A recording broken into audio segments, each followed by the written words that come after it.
오늘 새벽에 함께 가정에서 예배하시는 우리 성도님들을 주님의 이름으로 축복합니다. 여러분들이 짊어지고 있는 영육 간에 어떠한 문제가 있을지라도 나보다 나를 더 잘하시고 나를 사랑하시는 우리 주님께서 여러분의 염려와 근심과 걱정과 또 영육 간의 모든 문제 오늘 새벽에 예배하고 기도할 때에 우리 주님이 해결해 주실 것입니다. 그 주님을 믿는 믿음을 가지고 오늘 예배와 기도에 승리하시기를 예수님의 이름으로 축복합니다. 오늘 하나님의 말씀은 마가복음 4장 21절에서 25절 말씀입니다. 마가복음 4장 21절에서 25절 말씀입니다. 성경을 가져다 놓으시고 한번 찾아보시길 바랍니다. 마가복음 4장 21절에서 25절 말씀입니다. 다 찾으신 줄로 알고 저와 여러분이 함께 저는 여기서 여러분이 계신 집에서 큰 목소리로 합독하겠습니다. 시작. 또 저희에게 이르시되 사람이 등불을 가져오는 것은 말 아래나 평상 아래나 두려함이냐 등경 위에 두려함이 아니냐 드러내려 하지 않고는 숨긴 것이 없고 나타내려 하지 않고는 감추인 것이 없느니라. 들을 귀 있는 자는 들으라. 또 가라사대 너희가 무엇을 듣는가 스스로 삼가라. 너희의 헤아리는 그 헤아림으로 너희가 헤아림을 받을 것이요 또 더 받으리니 있는 자는 받을 것이요 없는 자는 그 있는 것까지 빼앗기리라. 아멘. 오늘 마가복음 4장 21절에서 25절 말씀을 중심으로 들은 자는 책임져라 라는 제목으로 함께 말씀을 나누고 은혜 받도록 하겠습니다. 오늘 읽은 본문의 말씀은 이 등불을 등경 위에 놓는 이 비유로 우리 주님의 진실한 마음을 제자들과 오늘을 살고 있는 우리에게 예수님께서 말씀하고 계십니다. 21절 말씀처럼 등불은 등경 위에 두어야 됩니다. 그래야지만이 등불이 집안 구석구석 환하게 비칠 수가 있습니다. 만일에 등불을 말 아래나 평상 아래 두면은 등불이 집안을 환하게 비칠 수 없습니다. 그래서 등불을 말 아래나 등경 위에 그 평상 아래 두는 것은 지극히 비상식적이고 비정상적인 일입니다. 등불은 반드시 등경 위에 두어서 환하게 비춰야 됩니다. 제가 어릴 때 제 기억으로 아마 그 국민학교 초등학교 다니기 이전에 아주 어릴 때 그 시골의 경상도 상주에 살 때 가끔 이 저녁 무렵에 밤에 이 정전이 되는 때가 있었습니다. 그 어릴 때였고 그리고 시골이었기 때문에 이 전력 공급이 원활하지 않았던 것 같습니다. 그래서 가끔씩 정전이 됩니다. 우리 집만 전기가 나간 게 아니라 이 마을 전체가 이 전기가 나가서 정전이 되는 때가 있었는데 이 전기가 나가면은 집이 깜깜해지거든요. 그러면은 이 어두운 집안을 이 막 더듬적해서 뭘 찾냐면은 이 양초를 찾습니다. 그래서 양초에다가 이 불을 붙여서 촛불을 이 촛대 위에다가 잘 꽂아 놓습니다. 그래서 그 촛대를 어디에 둬야 되냐면은 방 한가운데나 아니면은 높은 책상이나 이런 데 둬야지 집 방안이 환하게 비춰져서 전기가 나갔지만은 촛불로 그나마 방을 비춰서 생활하는데 조금 어려운 불편함을 덜 수 있습니다. 몇 시간 지나고 나면은 다시 전기가 들어와서 이렇게 불이 밝게 비춰지는데 가끔 제가 어린 나이에 그 촛불을 켜놓고 장난을 칠 때가 있었습니다. 그런 장난치다 보면은 깜빡하면은 그 촛불 앞에서 장난치다가 이 머리가 그슬려 가지고 막 촛불에 머리카락이 닿으면은 막 빠지직하면서 순식간에 머리가 이렇게 동그랗게 타거든요. 그러면은 머리가 허옇게 타면서 머리 탄내가 온 방안을 막 진동하게 되는데 이와 같이 양초를 방 한가운데나 책상 위에 안전하게 두지 않으면은 잘못하면은 사고가 날 수 있고 방 구석에 두면은 집안을 환하게 비칠 수 없는 것처럼 오늘 이 예수님이 말씀하신 이 비유의 말씀은 등불을 켜서 등경 위에 두어야 된다는 이 비유는 이스라엘 백성들이 저녁마다 날마다 등불을 켜서 등경 위에 두었기 때문에 이들에게는 아주 익숙하고 날마다 일어났던 일상의 비유를 가지고 예수님이 말씀하고 계시는 것입니다. 여기서 등불은 무엇을 비유하는 것이냐면은 바로 예수 그리스도, 바로 복음의 빛을 말하는 것입니다. 등불을 켜서 등경 위에 두어야지 집안 구석구석에 이 등불이 환하게 비칠 수 있는 것처럼, 여러분 예수 그리스도 이 복음의 빛을 환하게 비추되, 이 빛이 어디까지 비춰야 되냐면은 바로 땅 끝까지 이 복음의 빛이 환하게 비춰져야 되는 것입니다. 사도행전 1장 8절에 여러분 예수님이 마지막 승천하시기 직전에 마지막 유언과 같이 하신 말씀이, 오직 성령이 너희에게 임하시면 너희가 권능을 받고 예루살렘과 온 유대와 사마리아와 땅 끝까지 이르러 내 증인이 되리라라고 우리 주님이 말씀하신 것처럼, 성령이 임하셔서 제자들의 심령 가운데 예수 그리스도가 성령으로 오시게 되면은 그 성령과 함께 권능을 받아서 복음의 빛, 예수 그리스도란 등불, 복음의 빛을 비춰야 되는데, 어디까지 비춰야 되냐면은 예루살렘뿐만 아니라 유대와 사마리아와 땅 끝까지 예수님이 복음의 빛을 활짝 환히 비추라고 우리 주님이 명령을 하셨는데, 안타깝게도 초대교회 성도들은 그들이 성령의 충만함을 받고 권능을 받았음에도 불구하고 그들이 예루살렘 안에서만 모여 있었기 때문에, 그러면은 땅 끝까지 복음이 전해지지 않기 때문에 하나님께서 핍박이라는 이런 참으로 강권적인 역사를 통해서 스데반의 순교를 통해 예루살렘 교회에 엄청난 무서운 핍박이 가해질 때, 그 많이 예수를 믿었던 예루살렘 교회 성도들이 전 지역으로, 전 세계로 흩어지면서 땅 끝까지 복음이 전해지는 하나님의 역사와 우리 주님의 명령이 이루어졌습니다. 이와 같이 복음의 등불은, 예수 그리스도라는 복음의 등불은 땅 끝까지 환하게 비춰져야 하는 것이 복음의 등불인 것입니다. 그런데 여러분은 어떠십니까? 여러분의 삶은, 여러분의 신앙생활은 어떠하십니까? 나는 예수 그리스도라는 등불을 등경 위에 두고 있는 사람입니까? 아니면은 아직도 말 아래나 평상 아래 두고 있는 사람입니까?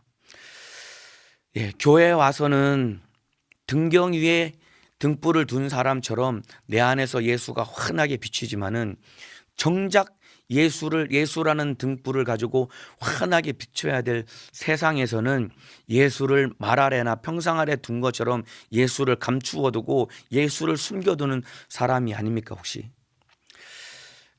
세상에서 우리 주님이 말씀하신 것처럼 예수라는 등불은 캄캄하고 어두운 세상에서 예수를 비춰야 되는 것입니다. 우리 주님이 땅 끝까지 이르러 내 증인이 되라고 말씀하시고 명령하신 것처럼, 우리 안에 모신 예수, 내 안에 계신 예수라는 등불을 가지고 나아가서 세상에서 그 예수를 비춰줘야 되는데, 땅 끝까지 우리 주님이 가라고 명령하셨는데, 여러분 땅 끝이라는 것은 물론 저 아프리카나 복음이 전해지지 않은 미전도 종족을 말하는 의미도 있지만은, 우리 삶 속에서 내 안에 있는 땅 끝은 어디냐면은 바로 여러분이 살고 있는 직장, 여러분이 살고 있는 가정과 학교와 일터, 그 주변에 예수 안 믿는 불신자가 있다면은 그곳이 바로 땅 끝인데, 거기서 예수라는 등불을 환하게 비춰서 예수 몰라 지옥 가는 불신자들에게 예수를 전해주고 예수라는 빛을 비춰줘야 되는데, 교회 안에서는 환하게 등불이 등경 위에 있는 등불처럼 예수가 반짝반짝 빛나지만은, 정작 예수를 비춰주고 보여줘야 될 세상에서는 예수를 말 아래 평상 아래 둔 것처럼 전혀 예수를 보여주지 못하는 그러한 삶을 혹시 살고 계시지 않습니까 여러분?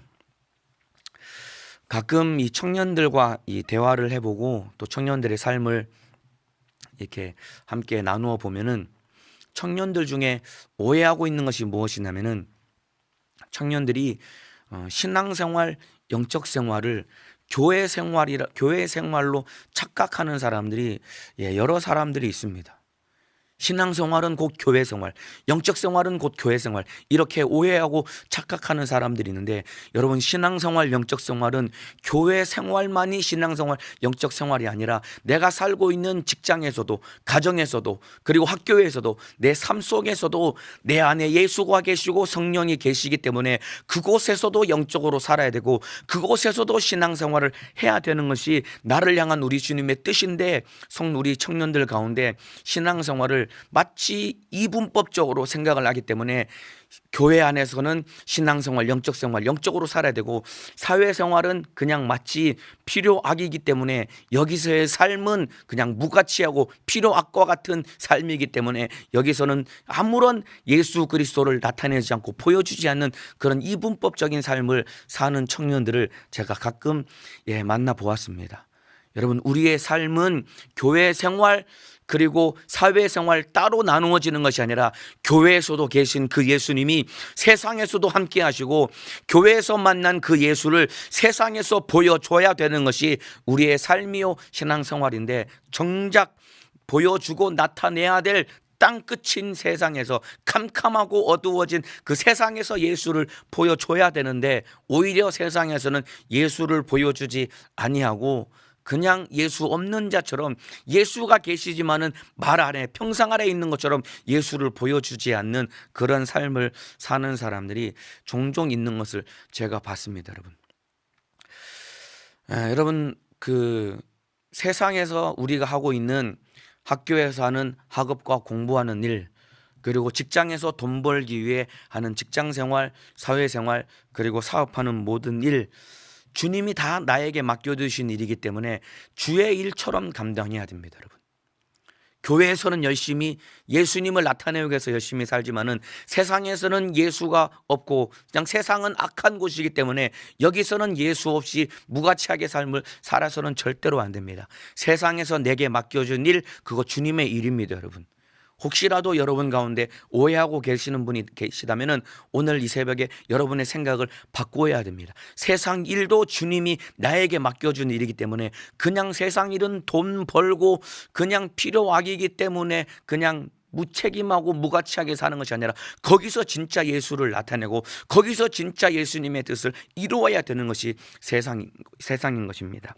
에베소서 6장 5절에서 7절 말씀을 제가 읽어드리겠습니다. 사도 바울이 에베소서에 있는 성도들을 향해서 그들이 세상에서 어떠한 그 가치관을 가지고 세상에서 살아야 되는지 정확하고 분명하게 일러준 말씀입니다. 에베소서 6장 5절에서 7절 말씀 제가 읽어드리겠습니다. 종들아, 두려워하고 떨며 성실한 마음으로 육체의 상전에게 순종하기를 그리스도께 하듯 하여 눈가림만 하여 사람을 기쁘게 하는 자처럼 하지 말고 그리스도의 종들처럼 마음으로 하나님의 뜻을 행하여 단 마음으로 섬기기를 주께 하듯 하고 사람들에게 하듯 하지 말라라고 사도 바울이 에베소 교회 성도들에게 엄중하게 명령하고 있습니다. 여러분, 에베소 교회가 어떤 상황이었냐면은 그 초대교회 시절에 이 복음이 전해질 때 이 당시에는 노예 제도가 있었습니다. 여기서 말하는 종은 노예를 말합니다. 그러니까 복음이 전해지니까 노예들이 예수 믿고 구원받아서 교회라는 공동체 안에 들어오게 되었습니다. 노예뿐만 아니라 그 노예의 주인인 그 주인들도 복음이 전해져서 그들이 예수 믿고 교회라는 공동체 안에 들어오게 되었습니다. 그러니까 한 형제요 한 자매로 부르면서 한 형제 자매가 된 교회라는 공동체 안에 주인도 있었지만은 그 주인의 밑에서 일하는 노예인 종들도 함께 신앙생활하고 함께 떡을 떼고 잔을 나누면서 예수의 살과 피를 먹고 마시면서 한 형제 자매로서 신앙생활을 하고 있었습니다. 그런데 이들이 안식 후 첫날 예수님이 부활하신 날 함께 떡을 떼고 잔을 나누면서 함께 신앙생활을 하다가 이제 주일이 지나고 다시 삶의 터전으로 돌아가면은 교회에서는 한 형제요 한 자매였지만은 삶의 터전으로 돌아가면은 주인은 다시 주인이고 종은 다시 종이 노예가 되어가지고 집안에서 함께 살아야 되는데, 문제는 무엇이냐면은 교회에서는 한 형제였던 두 사람의 관계가 가정으로 다시 삶으로 돌아가니까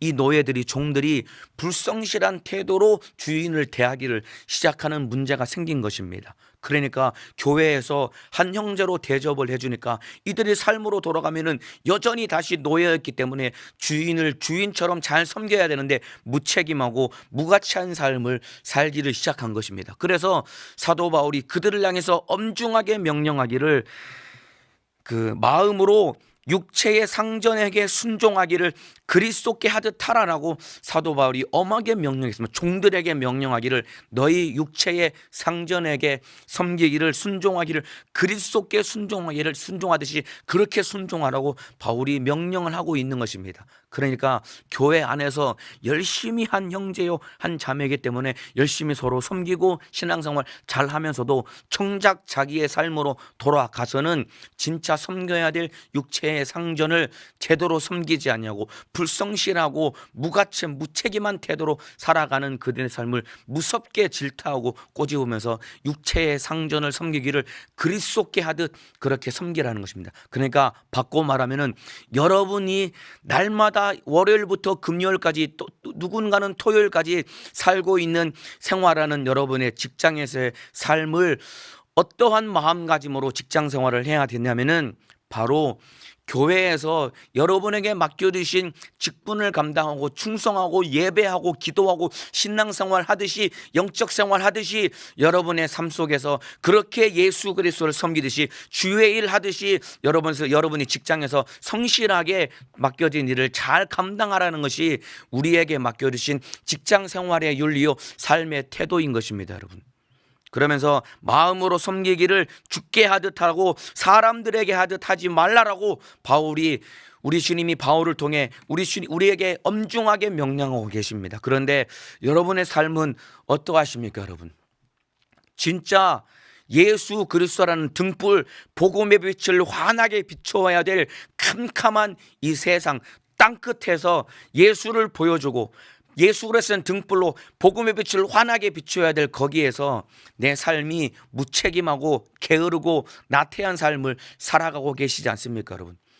직장에서 무책임한 태도를 보여주고 그냥 나는 예배 드려야 되고 예배 늦지 않고 예배 빨리 가야 되고 기도해야 되고 기도 생활해야 되기 때문에 나는 야근할 수 없기 때문에 무책임한 태도로 직장에서 여러분이 삶을 살고 계시지 않았습니까, 여러분? 모이기를 힘써서 예배하는 자리, 기도하는 자리에 모여서 여러분이 신앙생활, 영적 생활을 성실하게 잘 해야 되는 것이 주님이 우리에게 맡겨주신 신앙생활의 태도이지만은 그에 못지않게 우리가 날마다 살아가는 직장에서, 학교에서, 가정에서, 교회에서 신앙생활하는 것 이상으로 우리가 성실하게 육체의 상전에게 대하기를 그리스도께 하듯 하라고 우리 주님이 명령하셨는데 여러분은 무책임하고 게으르고 나태하게 혹시 신앙생활을 하지 않았습니까, 여러분?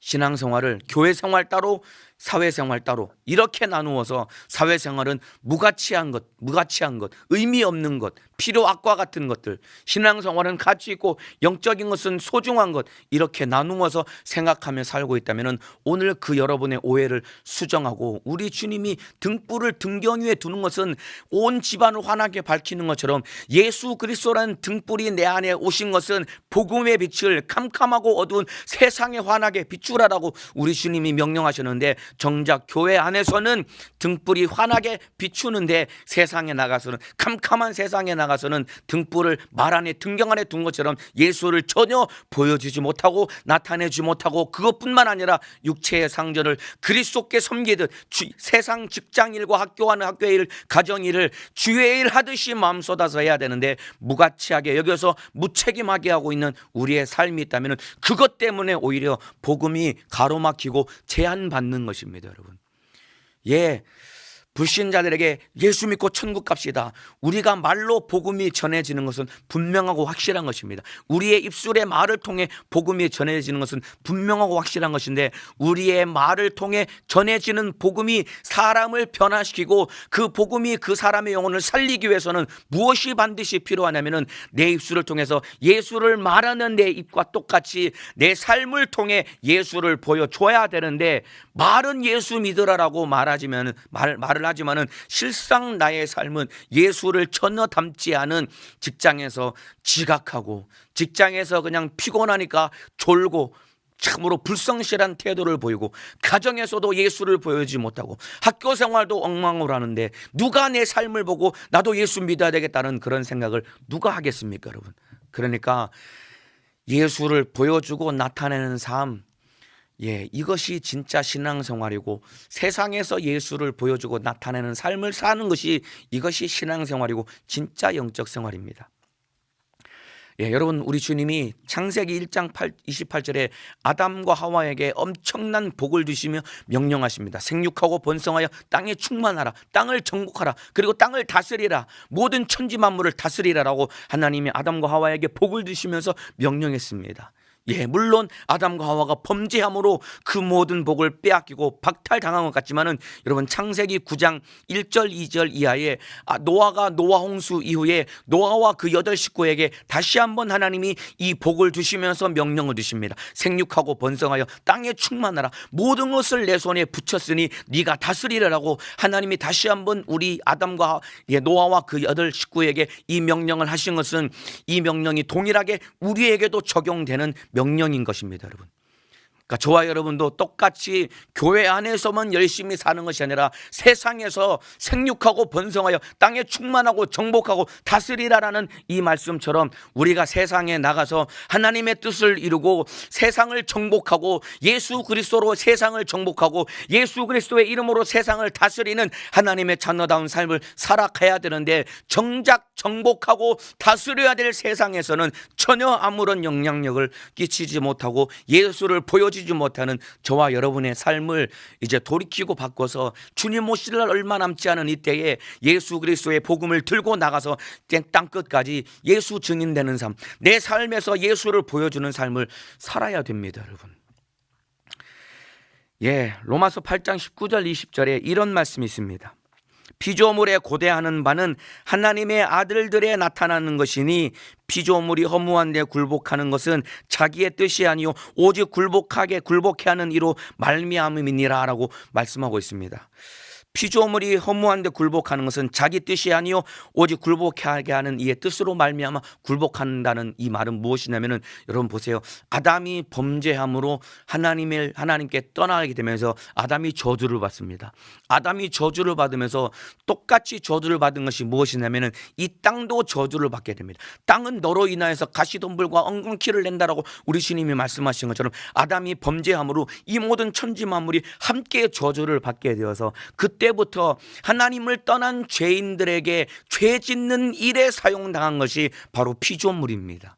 그래서 여러분 8장 19절에 피조물에 고대하는 바는 하나님의 아들이 나타나는 것이니, 이 말의 의미는 마지막 궁극적으로 예수 그리스도가 재림하심으로 이 모든 이 우주가 예수 그리스도로 말미암아 새 하늘과 새 땅으로 다시 회복되는 그 마지막 때를 의미하는 의미도 있지만은, 또 하나 중요한 의미는 피조물에 고대하는 바는 하나님의 아들들에 나타나는 것이니, 왜 그러냐면은 보세요, 여러분. 피조물이 죄인들의 손에 의해서 죄 짓는 일에 사용당하는 것보다 예수 그리스도의 피의 공로로 거듭난 하나님의 자녀들에 의해서 하나님의 뜻을 이루는 데 사용당하기를 피조물도 고대하고 갈망하고 있다는 것이 로마서 8장의 말씀인 것입니다, 여러분.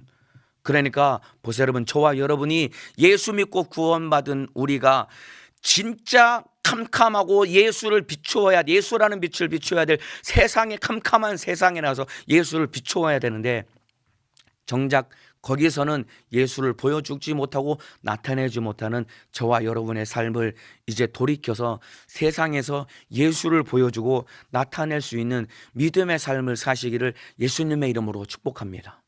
우리 주님은 세상에서 우리가 예수를 보여주기를 원하고 계십니다. 그렇기 때문에 로마서 8장 말씀처럼 여러분이 만일에 회사 생활이 너무 어렵고 회사에서 회식할 때마다 술을 권하고 회사가 너무가 부조리가 많다고 한다면은 그 상황을 그냥 탓하고 원망할 것이 아니라 여러분이 열심히 일을 해서 여러분이 승진해서 높은 직급에 올라가면 되는 것이고, 여러분이 회사 사장이 되어서 회사를 바꿔버리면 되는 것입니다. 요즘 교육 정책이 너무나 어렵고 학교에서 교육이, 아이들을 가르치는 교육이 너무나 잘못된 것 같다라고 생각을 한다면은, 여러분이 열심히 노력하고 공부해서 여러분이 교육감이 되면 됩니다, 여러분. 여러분이 교육부 장관이 되면은 여러분이 교육 정책을 뜯어 고칠 수 있어서 여러분이 세상을 바꿀 수 있는 것입니다. 그냥 세상을 탓하고 원망할 것이 아니라, 세상이 썩었다고 원망할 것이 아니라 그 세상에 나아가서 예수라는 등불을 들고 나아가서 빛을 비춰서 나를 통해 예수 그리스도로 말미암아 세상이 바뀌어지고 변화되고 하나님의 뜻을 이루는 삶을 살아가면 되는 것이다, 이 말입니다. 그래서 저와 여러분이 예수라는 등불이 내 안에 오셨으니 이제는 그 예수를 가지고 세상에 나가서 예수를 보여주고 나타내는 삶을 살아가시기를 예수님의 이름으로 축복합니다. 22절에 드러내려 하지 않고는 숨긴 것이 없고 나타내려 하지 않고는 감추인 것이 없느니라. 이 말이 좀 앞에도 부정 뒤에도 부정문에서 말이 어려운데 이걸 긍정문으로 바꾸면 쉽게 말하면 그런 말입니다. 숨겨둔 것은 드러나게 마련이고 감추어둔 비밀은 알려지게 마련이다라는 그런 의미입니다. 숨겨둔 것은 드러나게 마련이고 감추어둔 비밀은 알려지게 마련이다, 그런 의미입니다. 그러니까 보세요, 예수라는 등불, 복음이라는 빛은 숨길 수 없고 감출 수 없다라는 말입니다. 여러분, 내 안에 예수라는 등불, 복음이라는 빛이 내 안에 있으면은 그것을 숨길 수 없고 감출 수 없이 반드시 드러나고 나타나게 마련이라는 것이 이 말씀의 의미인 것입니다. 그런데 왜 여러분은 예수를 드러내지 못하고 왜 예수를 감추어 두려고 합니까, 여러분? 진실이 밝혀지기를 두려워하는 그 자가 범인입니다, 여러분. 진실이 밝혀지기를 두려워하는 그 자가 범인인데, 여러분, 감추려는 자가 누구냐면은 바로 마귀사단 귀신 역사입니다. 그렇기 때문에 예수라는 등불이 내 안에 환하게 비춰질 때 마귀사단 귀신 역사를 알고 보고 분별하고 쫓아내고 몰아내고 이기며 승리할 수 있는 것은 바로 예수라는 등불이 내 안에 있어야 되는데, 예수라는 등불이 여러분의 심령을 환하게 비추시기를 예수님의 이름으로 축복합니다. 요맘때쯤 찾아오는 불청객이 있습니다. 그게 뭐냐면은 바로 모기입니다. 모기. 밤에 이제 집 정리를 다 하고 씻고 자려고 불을 딱 끄고 잠자리에 딱 누우면은 그때부터 이제 귓가에 왱왱거리면서 여기저기 막 모기가 물어뜯으면서 막 가려워서 잠 못 자게 하는 모기 있죠. 그거 불 안 켜면은 절대로 못 잡습니다. 왱왱거리는 소리는 있는데 불을 켜지 않으면 절대로 못 잡습니다. 근데 불을 딱 켜서 요만해서 보이지는 않지만은 벽에 붙어 있는 모기를 잘 찾으면은 확 불을 켜서 방 안을 환하게 비추면은 모기를 찾아서 때려 잡아가지고 모기를 잡고 편안하게 잘 수 있는 것처럼, 여러분, 불을 환하게 켜야, 예수라는 빛이 있어야 마귀사단 귀신 역사를 알고 보고 분별해서 이길 수 있습니다. 그래서 예수라는 그 등불과 같은 예수 그리스도가 나의 중심에 오셔야지 마귀사단 귀신 역사를 알고 보고 분별하며 이기며 승리할 수 있는데, 여러분의 심령은 어떠하십니까? 예수를 믿노라 하면서도 예수가 내 안에 계신다고 알고 인정하지만은 실상은 예수라는 등불이 내 심령에 말 아래나 평상 아래 처박혀 있듯이, 등불이 처박혀 있듯이 예수님이 내 심령 안에서 혹시 소외당하고 계시지는 않습니까, 여러분? 여러분 다 예수 믿으시잖아요. 예수님이 내 안에 계시다고 다 인정하며 사는 것 아닙니까?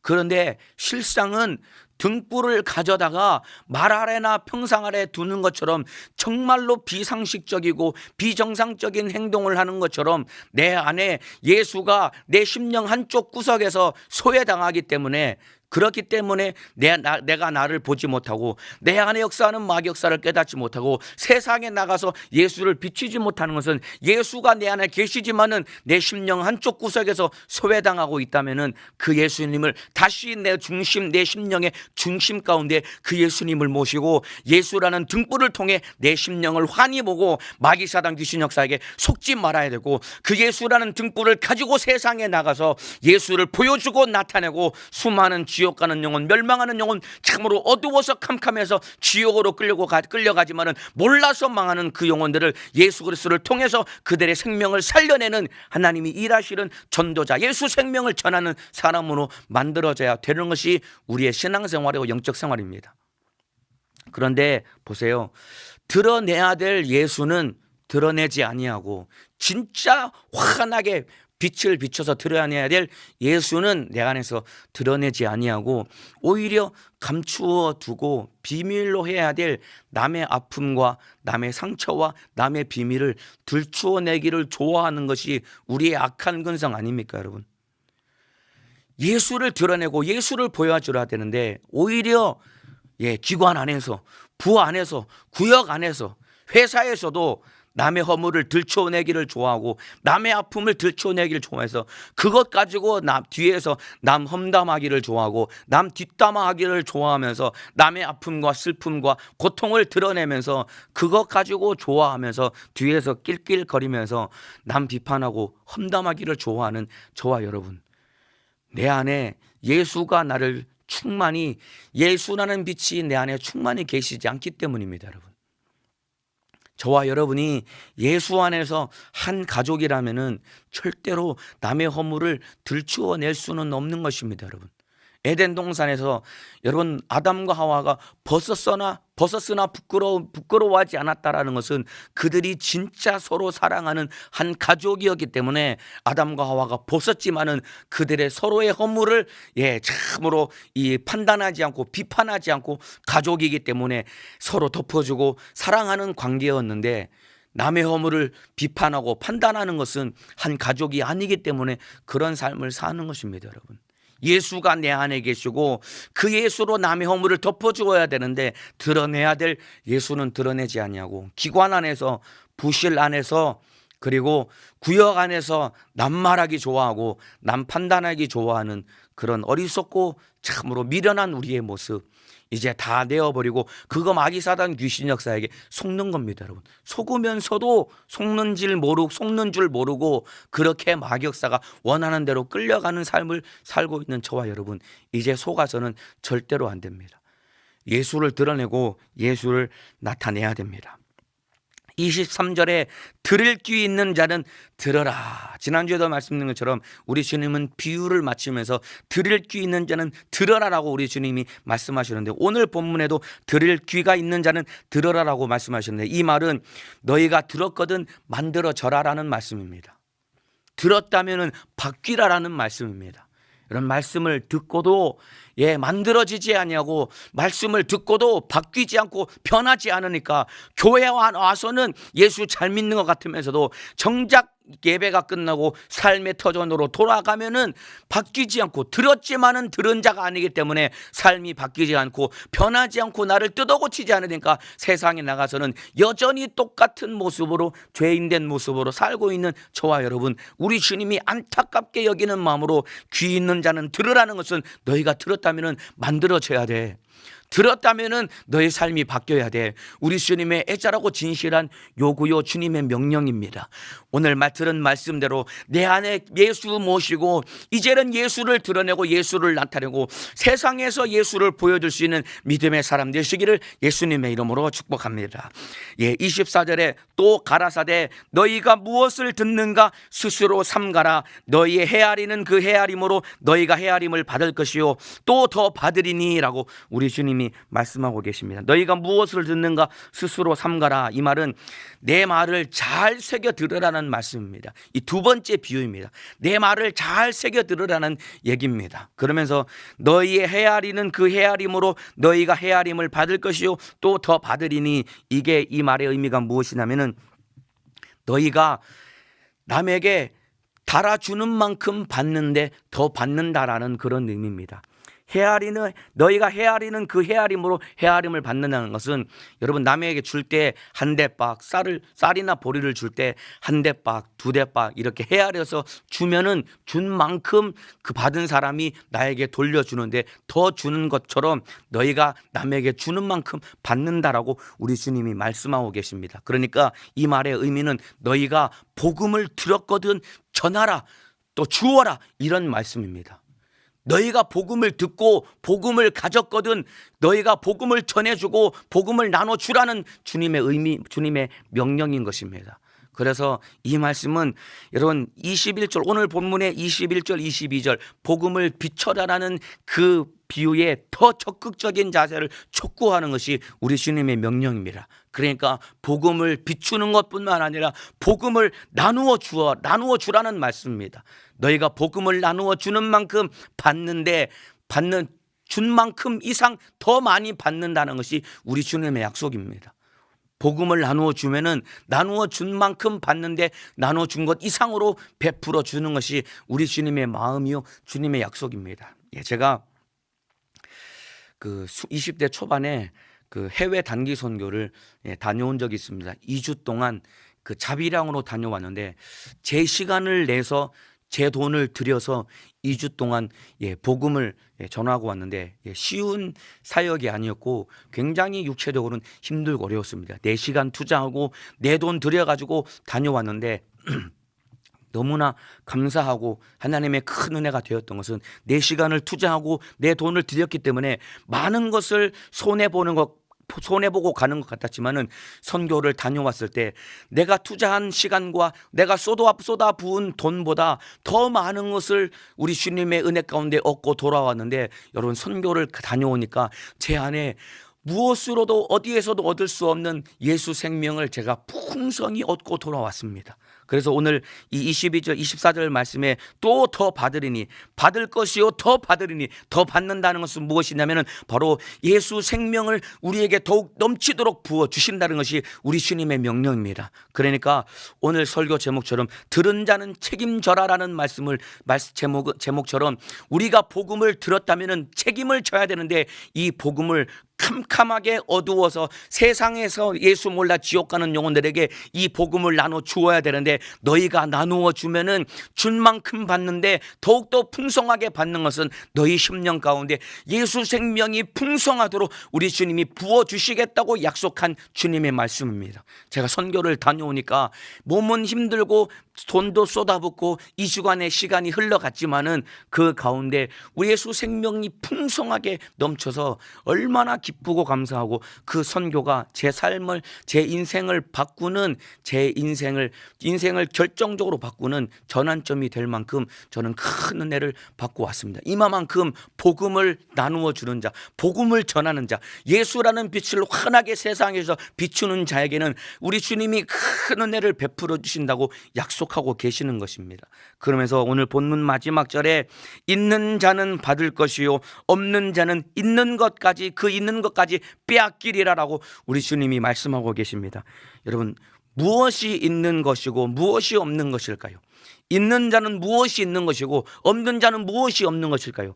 바로 앞에 있는 말씀처럼 헤아려서 남에게 달아서 주고자 하는 그 마음이 있는 자에게는 우리 주님이 더욱 넘치도록 주는 것이고, 남에게 복음을 전하고자 하는 마음이 없는 자에게는 있는 것까지 빼앗을 것이라는 우리 주님의 무서운 경고의 말씀인 것입니다. 여러분 안에 예수가 계십니다. 그 예수라는 등불을 세상에 나가서 등경 위에 두고서 환하게 비춰줘야 되는데, 그 예수를 비추고자 하는 그 진실한 마음이 있습니까, 여러분? 복음을 받았다면 이 복음을 나누어 주어야 될 책임이 있는데, 여러분의 마음속에 복음을 가졌고 예수를 만났는데 여러분의 심령 가운데는 예수를 전해주고 나누어 주고자 하는 진실한 마음이 있습니까, 여러분? 바꿔 말하면 주님 심정, 영혼 구원의 열정이라는 것입니다. 그러니까 주님 심정이 있는 자는 더 받을 것이요 주님 심정이 없는 자는 그 있는 것까지 빼앗기리라는 말씀입니다. 구령의 열정이 있는 자에게는 예수 생명을 더하도록 우리 주님이 부어주시고, 구령 열정이 없는 자는 그 있는 것까지 빼앗아갈 것이다라고 우리 주님이 말씀하고 계시는데, 여러분 여기서 바로 영적인 빈익빈 부익부를 말하고 계시는 겁니다. 여러분, 영적인 부익부 빈익빈 현상을 우리 주님이 말씀하고 계시는 것입니다. 세상에서도 열심히 일하는 사람 더 돈을 많이 법니다. 그런데 일하지 않고 게으르고 나태한 사람은 갈수록 게을러지게 되는 것과 똑같은 원리, 부익부 빈익빈과 똑같이 영적 생활도 마치 우리 주님이 하신 말씀처럼 있는 자는 더 얻을 것이요 받을 것이요 없는 자는 그 있는 것까지 빼앗기라고 말씀하신 것처럼, 여러분의 마음속에 예수를 만났고 복음을 가졌다면 그 예수를 전하고자 하는 그 마음 잃어버려서는 절대로 안 됩니다. 있는 자에게는 더 준다고 했습니다. 그래서 오늘 본문 앞절에 있는 것처럼 여러분 씨 뿌리는 비유와 같이 옥토에 여러분 씨를 뿌립니다. 여러분 씨를 뿌리는 건 그 당시 그 순간에 볼 때는 씨를 다 땅바닥에 내버리는 것 같지만은 옥토에 떨어진 씨는 30배, 60배, 100배의 열매를 거두기 때문에 옥토에 씨를 뿌릴 때 참으로 잃는 것 같지만은 더욱더 많이 받는 것처럼, 내가 세상에서 복음을 전하고 예수 그리스도를 위해 사는 삶이 당장은 손해보는 것 같지만은 그 삶을 통해서 우리 주님의 넘치는 은혜와 생명이 내 삶 가운데 넘치도록 받는 것이 주님의 약속입니다. 여러분은 진짜 예수라는 등불 복음의 빛을 비추고 그 예수를 나눠 주어야 될 세상에서 어떠한 삶을 살고 계십니까? 교회에서는 힘으로 환하게 예수라는 등불이 환하게 비치는 것처럼 열심히 기도하고 예배드리고 신앙생활 하는 것, 그거 가치 있는 일이고 좋은 일입니다. 그런데 정작 진짜 예수를 비추어야 될 세상에서는 여러분 예수를 비추고 계십니까, 여러분? 오늘도 이 예배가 끝나고 기도가 끝나고 나면은 여러분이 진짜 예수를 비추어야 될 삶의 현장으로 오늘 하루도 나가서 하루의 삶을 살아가실 것입니다. 거기서 여러분은 누구를 보여주실 것입니까? 어떠한 삶을 사실 것입니까? 캄캄하게 어두워진 세상에서 예수를 보여주고 예수를 나누어 주어서 참으로 환한 예수 생명을 통해 수많은 영혼을 살리시고 전해주는 예수 생명만큼 내 안에 예수 그리스도의 생명이 충만하게 넘치시기를 예수님의 이름으로 축복합니다. 이 시간에 기도하고 마치겠습니다. 기도하시겠습니다. 아픈 사람은 아픈 곳에, 문제가 있는 사람은 오늘 가슴에 손을 얹어주시길 바랍니다. 저는 여러분의 사정을 아무것도 모릅니다. 그러나 분명하고 확실한 것은 등불과 같은 예수 그리스도께서 내 심령을 훤히 들여다보시고 내 안에 있는 문제와 질병과 고통과 어려움을 우리 주님은 다 알고 계십니다. 저와 여러분은 아무것도 할 수 없는 무능한 죄인이지만은 예수 이름에 권세가 있기 때문에 오늘 이 자리에서 예수 이름으로 명령할 때, 여러분이 계신 곳에서 아멘할 때, 예수 이름의 권세는 일할 때 원수 귀신 질병은 오늘 떠나가게 될 것입니다.